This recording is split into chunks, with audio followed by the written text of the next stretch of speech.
a lot of different storylines to take place here tonight. We're going to start off with race number 3, the first one that we'll bring you tonight. Now, we can tell you there has been one division. The 2-year-old trotting colts have already raced. We'll get you caught up to speed on that in just a few moments. The horses, though, headed into the tunnel, headed to the track for the first one we'll bring you in right now. A 1-9 favorite on the board. Yes, Passionate Glide, the star trotting filly from the Jimmy Takter stable, is currently at as low as they come. Bob, 1-9 the price on Passionate Glide. 1-9. You know, some really famous horses have gone off really low in the Breeders' Crown. Self-Possessed was 10 cents a dollar. Muscles Yankee was 30 cents. And Andover Hall was 15 cents. And they all got beat. So it does happen. Kiki Katie came in with 14 in a row back in 2003. And she got beat too. So it can happen here. But Passionate Glide's been in a world of her own. 13 out of 14. And her only loss came to a world record by Queen Serene. If she does happen to win tonight and is voted Horse of the Year, that'd be the best record in history for a trotter. 26 times named Horse of the Year, 14 out of 15. We'll start off the field with the number 1. This is Beeline, a Chris Buver pupil, with Luke Willett at 50-1. And Sire Self-Possessed is the only sire in Breeders' Crown history to win 3 different horses in the Breeders' Crown in his first 2 seasons, but he's been exported.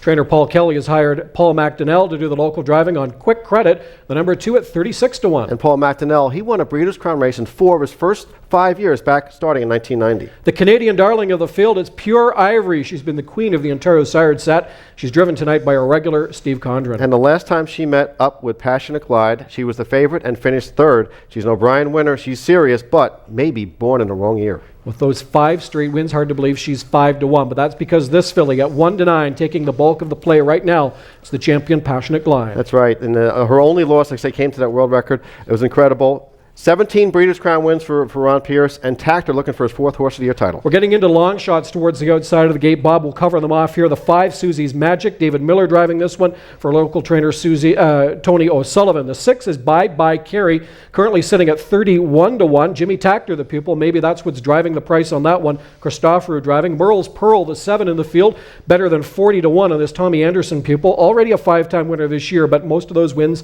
came in Quebec. 8 horse in the field at 70-1. That's the longest shot on the board. That's a Mike Lachance driven, Charlie Norris trained Winning Sister. And the 9 we'll see here, this one I think does have a shot despite that 60-1 price. Brian Sears on 4 Stars Lindy for a trainer who has already won 3 times in this class. In fact, the last 3 went to Smedshammer and Brian Sears.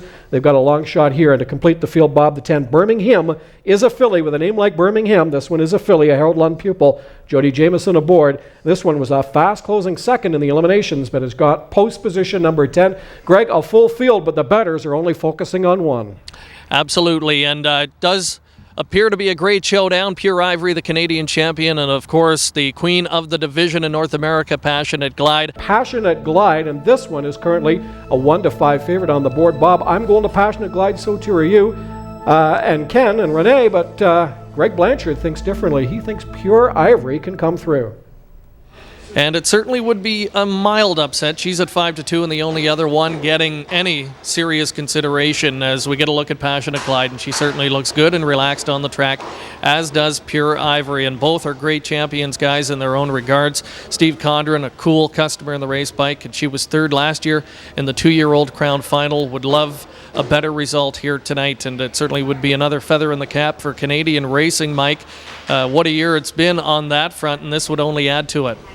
Well, certainly there are 12 Canadian sired horses on the program tonight, a slew of Canadian-owned horses, or horses that have at least partial ownership in Canadian hands, figure prominently on the program tonight. Now, Pure Ivory is not getting the bulk of the support. She's 5-2, but that gives you a good indication of the quality of animal she is to be 5-2 against Passionate Glide, a horse that some people think, Bob, could in fact be Horse of the Year. Yeah, and the last time that she wasn't favored was last year's Breeders' Crown when she won it and paid $15.20. Pure Ivory was favored there. Now, Susie's Magic, if you've triactor players, keep in mind, Dave Miller told me last week that she had the bike, she used a different bike and was hitting it to the first quarter. That caused a 25-4 trotting filly first quarter, equaling the track record here. And Dave Miller told me top of the stretch, I was hoping to just qualify, and she kept digging in. Very surprised she finished 2nd. So maybe off that race, Susie's Magic may cut it out and be part of the trifecta. Well, that certainly helps to explain why she went what looked like an insane fraction. No driver would want to go 25-4 with a 3-year-old trotting filly in a race like that had there not been some extenuating circumstances. Other horses in the field, well, there is your heavy favorite. We're still focused on Passionate Glide, but let's try and pick up some of the huge long shots here that if the people are playing tri-actors at home, or if they want to root for somebody other than the favorite, here's some that they may want to consider. You can see in the background there Susie's Magic. As we look for others now, I think the number 10 horse, Birmingham, acquitted herself very well last week. Only problem is, as we said, post position number 10. And Birmingham, it's got Jody Jamieson, who's got 6 drives in the Breeders' Crown. There are 12 drives for drivers under the age of 30 in the Breeders' Crown, but no driver under 30 has won a crown since 2001.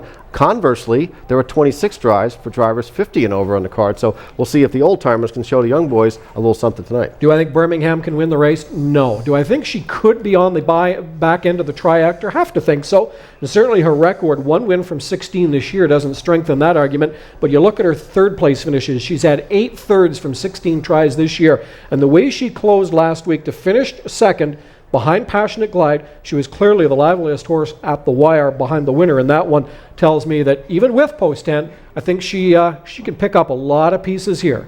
Horses are headed up to the gate, and that means we're going to head up to 6th floor. Ken Middleton standing by to call what has to be the greatest night, Ken, that you've had the chance to call on.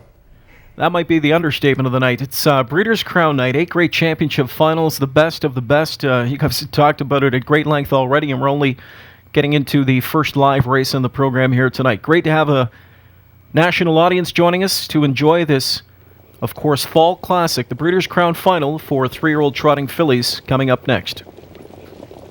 Around the gate for this evening's third race, 3-year-old trotting fillies, Breeders' Crown time.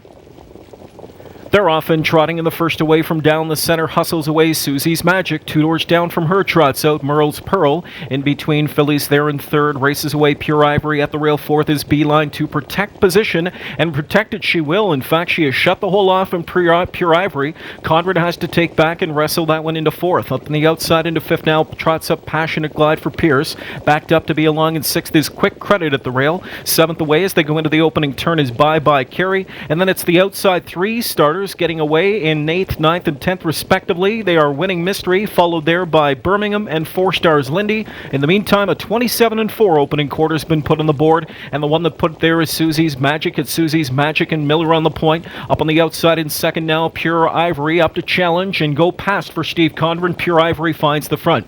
Back into second now rides Susie's Magic, and there goes Passionate Glide as Pierce gives her cue. She trots up on the outside and takes charge right at the half in 56-4. And on the lead as they trot to the far turn, it is Passionate Glide. Back into second now, it's Pure Ivory. Sitting at the rail from in third is Long Shot Susie's Magic. Then at the rail in fourth is Merle's Pearl. And there goes Beeline to the outside. She was fifth, now fourth, now third, soon to be second. As the pace slows around this far turn, Ron Pierce has got the back over, or with a whip over the back of Passionate Glide, and she's going to have to call up more speed. Suddenly on the outside, Beeline has poked her neck in front. Beeline on the outside, Passionate Glide counters at the rail. 3/4 time is 1:25-4. Passionate Glide on the inside. Second on the outside, trots up Beeline, and here comes Steve Conrad on the outside now as he cuts Pure Ivory loose on the far outside, and it's Pure Ivory reaching up on the outside. Passionate Glide beatable tonight. Outside, Pure Ivory's coming on. Pure Ivory, a final surge. Passionate Glide at the rail is unwavering.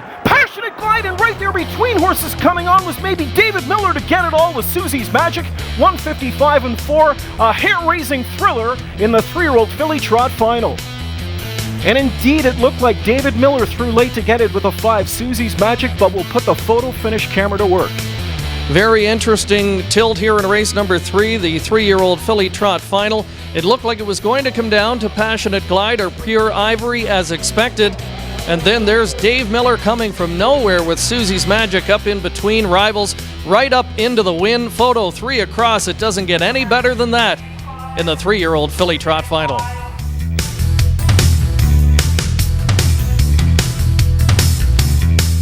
$20-1 upsetter in the 3-year-old filly trot Breeders' Crown race with Susie's Magic. And Ron, before the race, Bob Hayden had said that last week they qualified this filly with torrid fractions just to make sure they got into the final.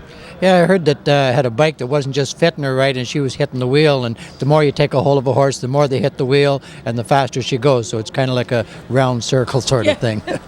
A vicious circle, more or less. So Dave Miller in the bike, and a great effort by Susie's Magic. Last week in the Olymp, she finished second to Pure Ivory, who did hang on to finish second in this race, keeping Passionate Glide in third. Mike? What a turnaround from week to week for this filly. Last week, as we said, virtual runaway on the lead. 25-4 was her opening quarter clocking last week. That's extremely fast for a pacer. For a trotter, it was insane. That seems to explain things. Let's take a look at the way that Dave Miller handled things tonight. Very cautious tonight and very conservative, keeping her nice and relaxed. In fact, as they come around the last turn, the top two favorites in the race duking it out, and we can find the David Miller back there in fourth. And look here, he doesn't have the racing clearance that he needs. At this point, he may have tried to come up there, but in fact, he's going to try and back out around them. When that didn't work out, he in fact then found late in the lane that he was able to scoot up the inside of Pure Ivory and win it in the 2-wide path. There were 3 wide at the wire. He nips Pure Ivory, the horse that got the best of him last time. And maybe that explains why Dave Miller is the leading money-winning driver of the new millennium and one of 4 drivers in history to have 3 straight $10 million years. This is a serious driver. He's been a little bit off the last couple of years with the insurgence of Pierce and Sears, but Miller back in 3 and 4. That kind of drive puts him right back on top. We'll send it back out now to the winner's circle, Greg Blanchard. Very happy winner circle connections here tonight. Our first big upset of Crown Night, and Dave Miller engineers it with Susie's Magic. And Dave, last week when you got to the front, she seemed a little bit unmanageable. What do you think the difference was tonight? We changed the bike on her. We put a lift bike on her last week, and she was hitting the arch there. Could you tell the difference right away? Tonight? Yeah. Oh, yeah. She was much quieter tonight. I mean, she left out of the gate and relaxed as soon as she got there, and I was able to get her covered up. And she had Trot around last turn and got my way through there, and she got the job done. Turning for home, when you realized that maybe Passion to Clyde was struggling a little bit, were you thinking you had a chance at it? No, I turned for home, and she felt real well, and I was trying to angle her to the outside and didn't have much room. I had to wait till I got room, and the whole way, she felt like she had a whole lot of trot, and I got through there and popped her plugs, and she went right on. I was very surprised. Congratulations, Dave. Good luck the rest of the way. Thanks. Tony O'Sullivan, the trainer, you just took her over before the Crown Eliminations. Tony, first of all, this has to be your biggest career win. Oh yeah, by far. Just maybe take us through the race from your vantage point. What were you thinking as it unfolded? I was just happy she was relaxed. Like last week, she was, she's pretty hot, and I was happy she was relaxed. And you know what? Halfway down the lane, looked like she was traveling as good as anybody, and I was just hoping she'd get through. Last week, despite the fact that she was kind of unrateable on the lead, did she leave you thinking there was a lot of ability there if you could just harness it properly this week? Yeah, I think she went a huge mile. I know Dave was happy with her last week, and I figured if we can get her a little quieter and work on that during the week, she might have a shot, apart from maybe the top 2, but I thought she was as good as everybody else. Congratulations on the win. Thanks, Greg. Tony O'Sullivan, his biggest career victory to date, and it comes in upset fashion. Susie's Magic getting it done in the 3-year-old filly Trot. Well, anytime you have one odds on and one very low price second favorite and they don't get there, you know it's going to be a big price. In this case, bombs away as Susie's Magic returns $42 to win. Sets off a triactor worth $323. A pick 3, the first one of the program tonight, worth $258. Had you picked the first 3 winners, Casimir Calmotion on to our earlier trotting winner, and this one in Susie's Magic. There's a final order of finish. She did it from off the pace, coming between horses deep in the stretch to haul down the chalk. Susie's Magic, the victor, in 1:55.4. Stay tuned. Time for another break, and we'll be back with more Breeders' Crown action from Woodbine Racetrack in Toronto.